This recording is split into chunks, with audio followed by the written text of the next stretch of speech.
3 Months of Letters by IDONTWRITELEMONS. Chapter 2.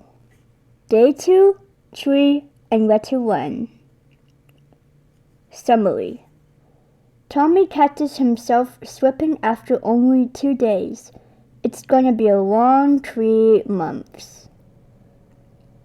Tommy point of view. The door swung open before Natalie could even knock. A wide-eyed, tall as fuck, brown-haired man with glasses stood in the doorway. Phil is at the store and he said he'll be back before you guys arrived, but he isn't and I'm not sure what to do. When he spoke, his words were rushed and all in one breath. Natalie chuckled, but I stayed still. I wasn't done getting a read on this man. He wasn't the one I met last week, Phil, so he had to be one of the children.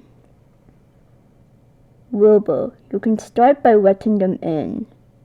A monotone voice called from inside the house. The man, Wilbur, stepped to the side. Oh my God, you're right. I'm so sorry. Natalie put her hand on my back to guide me first into the house, and I looked around, gripping tightly onto my backpack. The house entered right into the living room, with a corner kitchen off to the right. There was a boy with pink hair sitting on the sofa. I recognized him from school. Techno, or Technoblade, as he was nicknamed. He was head of the wrestling team and could definitely kick my ass. I subconsciously found myself stepping closer to Natalie. Hi, Wilbur smiled, holding out his hand. I'm Wilbur. I know, I said dryly, not bothering to shake his hand. I have both hands in a death grip on my backpack, like somebody might take it. Past foster homes have tried before. They wanted to make sure I wasn't sneaking a weapon into the house or something. Wilbur awkwardly lowers his hand after a second, instead turning to talk to Natalie, letting me look around more. Techno was on his phone, seemingly disinterested in what was going on, which was the total opposite of Wilbur, who looked like he was madly trying to lock all information into his brain. Tubbo, I think I've gotten pretty good at reading people, wouldn't you say? I've been through so many foster homes I can tell their intentions pretty quick. But these two? I had no clue. And that didn't sit very well with me. Phil didn't take long to arrive, and he took even less time to finish the paperwork Natalie had for him. I was so zoned out I didn't even notice what was happening until Natalie was ruffling my hair and saying goodbye, leaving me, once again, with strangers. Alright, kid, I'm sure you're tired, Phil said. He was standing a little ways away from me, giving me my space but blocking my path to the door. I was about to say it's almost like he's done this before, but then I remembered. He has. Twice. Why don't I point you to your room, and you can get a tour after dinner? How does pizza sound? I shrugged. I'm indifferent. Sounds perfect. Phil smiled. Either he was intentionally ignoring my disinterest and mood, or he was too fucking dumb to realize. Follow me. I followed him through the house and up the stairs to a hallway. The 2 doors on the right are mine and Techno's. Will's is right here. He motioned to the door next to us. And yours is right down the hall on the left. The door in the center is the bathroom. Hope you don't mind sharing. I shrugged again, walking down the hall to the room Phil had pointed to. The door, luckily, had a lock on it. Some homes don't give me a lock out of fear I'll abuse my power. I shut the door behind me and locked it before looking around. It was your typical guest bedroom design. A full bed in the corner with white sheets and a gray comforter, a small desk, and an empty closet. A full bed is a score in foster homes. Remember the time I slept on a dog bed? Rough times. I placed my backpack on the bottom of the closet. My hands hurt as I let go from gripping so tight, but it was a habit. The bag held all my belongings, and I don't own much, just school stuff, a laptop, and some stamps on envelopes. I shut the closet and turned back to face my room. Something about this house gave me vibes. Not bad vibes, but new ones for sure. Almost hopeful. I kinda knew I was fucked. I mean, I've been here for less than 20 minutes and I'm already falling. One old man is nice to me and suddenly I think I found the family. But of course I know better, and I know you know I know better. So me, being the big man I am, swallowed those hopeful vibes and settled for the harsh reality. This was a 3-month, hopefully less, thing. I'm only going to stay here so I can continue going to school with you and Ranboo. There's a window on the far wall and I walk over to it to look out. It's a view into the side yard, with a tree directly past the glass. It didn't look sturdy, but in an emergency, it was possibly climbable. It's good to have multiple exit routes, just in case. I didn't sleep, but I laid in the bed, face up, above the covers, with my feet dangling off the edge for about half an hour. I never stay in a house long enough to trust it enough to sleep at night. There's a soft knock on my door and I jump a bit. Pizza is here. The monotone voice is back on the other side. Oh yeah, forgot to tell you, I'm living with Technoblade. Techno. The Blade. T-Blade. By the time you get this letter, I bet I've said it to your face, but if this man asks me to help him wrestle, call code blue because I'm out of this bitch. I step out of my room, shutting the door behind me. Techno clearly didn't wait, as he was already down the hall. I'll come fast before there's none left. He trolls over his shoulder. I'm used to not eating much at foster homes anyways. This family was acting so chill, like they didn't care there was some random 16-year-old in their house. I followed Techno from a distance into the kitchen living room area, where Wilbur and Phil are sitting at a table in the corner next to the kitchen. Phil strips a slice of plain pizza out of the box and onto a paper plate, a motion for me to sit down in front of it, which I do. I still haven't talked much to this entire family, and I'm hoping them to pick up the leave me alone vibe. So Tommy, Phil starts. Guess not. Tell us a bit about yourself. Small talk. God, Tubbo, I hate small talk. I hate the way families dodge on the personal questions they truly want to know with the, you have hobbies? Favorite color? Or, ever had this dinner before? Until they get bored, and all of a sudden, it's, why are you a foster kid? What happened to your last home? Etc. I'm 16. I start rallying off the fun fact mantra I've perfected through the multiple homes. I go to this town school. I like mac and cheese. My favorite color is red, and I hate vegetables. Despite my very clearly disinterested tone, Phil seems very invested. But what color red? Like a bright red, a muted red, a ruby red, or red? I see. He smiles, taking a bite of his pizza. Then he turns to Wilbur and begins asking him about his classes and shit, so I zone out, seemingly passing this first round of conversation. I'm already full after one slice, but Phil is still talking to the three of us. Only Techno and Wilbur are responding, but he keeps addressing me in the mix, and it's very clear I'm in this conversation. It'd be rude to walk away. And last time I was rude, well, my ribs are a perfectly good reminder. Yeah, I'm a little bitch, but I'm not gonna intentionally poke the bear too much, especially when I don't know how he's gonna react. Family dinner seems to be a big thing here, and I'm not looking to get beat up for skipping it. Despite having school the next day, I sit for an hour and a half while Phil and his kids jump from topic to topic, not saying a word. By the time I changed into my one pair of pajamas, I had definitely passed my 4.5-hour record.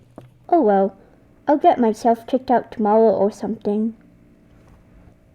Duh, Technoblade? Ranboo hissed at once. You're gonna get your ass kicked. I know, I groaned, leaning back on my chair.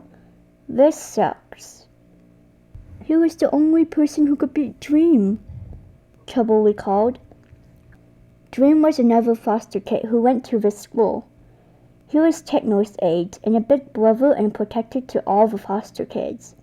Fortunately for him, really sad for us, he finally got his good karma and got adopted about an hour away. We still see him sometimes. He competes for another high school wrestling team, and during our home games, he's Vil. And who's the other one? Ranboo asks. Wilbur? I don't know much about him. He's in college instead. I think my sister has a friend named Wilbur, Tubbo said. Freaking tall, glasses, brown hair? Yes? Then yeah, he's Nikki's friend. He's nice. Good to know, I shrugged, stabbing my food with a fork. Not that I'll be staying long.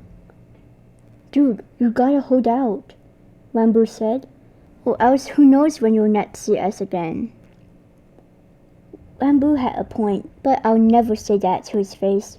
Never show him this letter, Tubbo. I'm dead fucking serious. I'll try and hold out, but this house feels like a total mystery. They aren't totally welcoming and rushing to give me a tour and tell me all the family secrets, but they also aren't total sit-outs. They're just treating me like... I paused, trying to find a word. Normal. Like I'm another human with feelings to be mindful of. I thought that's a good thing, Tubbo questioned. It would be if it was genuine, I shrugged, but I'm not sure if it's genuine or not. Tubbo nodded, turning back to his food. You still gonna join us in our walks, though? Ranboo asked. Of course, I grinned. We took the younger kids on walks around town every night. It was like tradition. Dream and Sapnap used to lead the walks, but now they're both gone to get home, so it's Ranboo and it's my turn to step up. It's the only time the younger foster kids can leave and explore the town, so we make sure to never miss a day. Besides, it's good to know your surroundings if you ever need to run away. You joining us, Tubbo? Ranboo asked. I'm invited? You're always invited, I smiled while taking another bite of lunch. Why do you think we pass your house every time? Oh yeah, you're right, Tubbo laughed. Yeah, I'll join tonight. Tubbo has been my friend for longer than I've been in the system. While Ranboo and others I've known for 5 years, I've known Tubbo for life. Most people wouldn't want to stick with an 11-year-old who's just been orphaned. But Tubbo did. Even when his mom and dad said not to. Glad you'll be there, I smile. He'll never know how much I mean it. Hey kid, where are you going? Phil stops me before I can walk out. I'm just going for a walk with some kids I'm friends with. You know, fresh air. Phil raises an eyebrow and looks me up and down like he's searching for something in my empty hands and white jacket. And then it hits me. He thinks I'm trying to run away. It's just a walk around town, I swear, I say quickly. I'll be back in an hour or something, promise. Phil pauses before nodding. I believe you. Just say bye next time, okay? You're gonna have me stressed if you disappear into thin air. Okay, sorry, I say quickly. I don't need to get on Phil's bad side and get the privilege removed. It's happened before. And if these walks are gonna be a normal thing, we can look into getting you a phone when you get back. He nods to the door. Go have fun. Be back before dark. His words didn't really catch up with me until I was down the driveway and heading to the home, if I'm being honest. He's gonna get me a phone? For 3 months? It seemed like a waste of money, but I've never really had a phone before. Unless you count the city flip phone I had for 2 hours in house number 7. I've never had a phone long enough to memorize my number is a more accurate sentence. Let's wait here for Tubbo. Ranboo says to the 4 kids we're with as we stop outside Tubbo's house. I can see him in the window, wearing exactly like he was waiting for us. He probably was.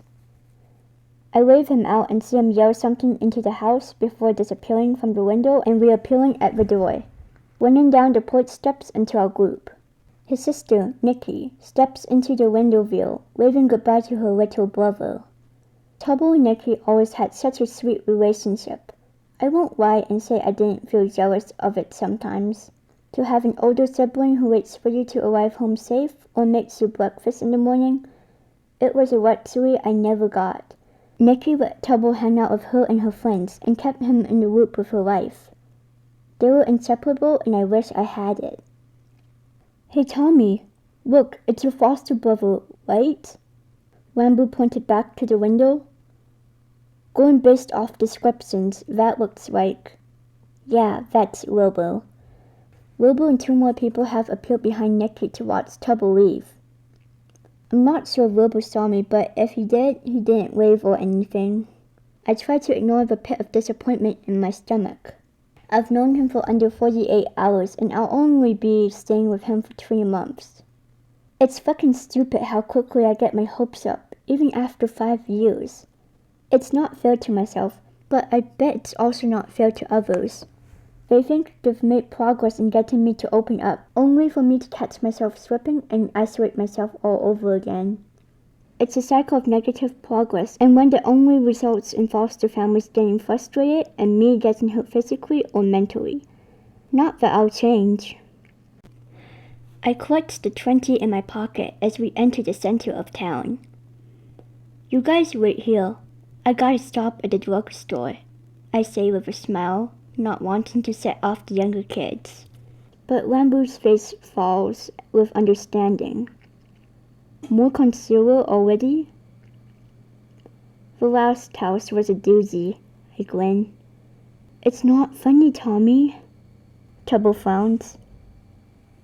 It's how I cope, big man, I shrug, turning to step into the store, leaving Tubbo and Ranboo to watch the younger kids as the sun sets behind the trees. Alright, I think I've had a pretty eventful few days. Time to send off this letter before it becomes a novel. Talk to you in school tomorrow. Love, your friend, Tommy. End of chapter 2.